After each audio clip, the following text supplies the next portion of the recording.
नमस्कार, अभिजित भारतमधून मी रोशनी लोखंडे आणि आपण बघत आहात ARIPL प्रस्तुत न्यूज वाइब्स। नागपूर येथील जागतिक ज्युनियर क्रमांक 1 दिव्या देशमुखने चीनच्या जागतिक महिला क्रमांक 1 यो इफानला हरवत इतिहास रचला आहे। लंडनमध्ये झालेल्या वर्ल्ड टीम ब्लिट्झ चेस स्पर्धेत दिव्याने 3 पदके जिंकत शानदार कामगिरी केली आहे। मुंबईसह पश्चिम महाराष्ट्रात मुसळधार पावसाचा जोर वाढला आहे। अंधेरी सबवे पाण्यात बुडाल्याने हा मार्ग बंद करण्यात आला असून पवईसह अनेक भागांत पाणी साचले आहे।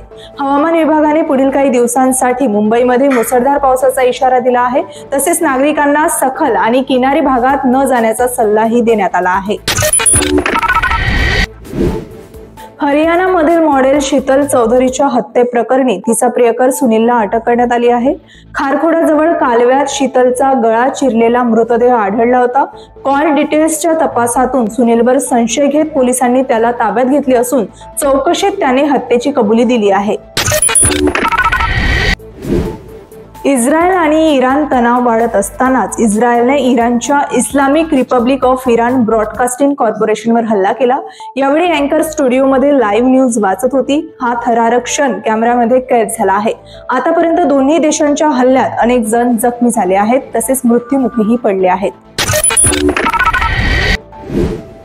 राज्य सरकारने सुरू केलेल्या लाडकी बहीण योजनेवर आता चित्रपट येणार आहे। या चित्रपटात ज्येष्ठ अभिनेते मोहन जोशी, गौतमी पाटील आणि ज्येष्ठ अभिनेत्री प्रिया बेर्डे यांच्या प्रमुख भूमिका आहे।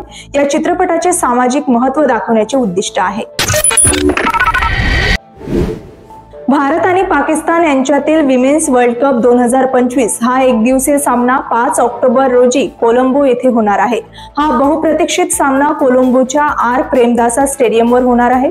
दोन्ही देशांमधील तणाव लक्षात घेता हा सामना स्पर्धेतील एक महत्त्वाचा क्षण ठरणार आहे।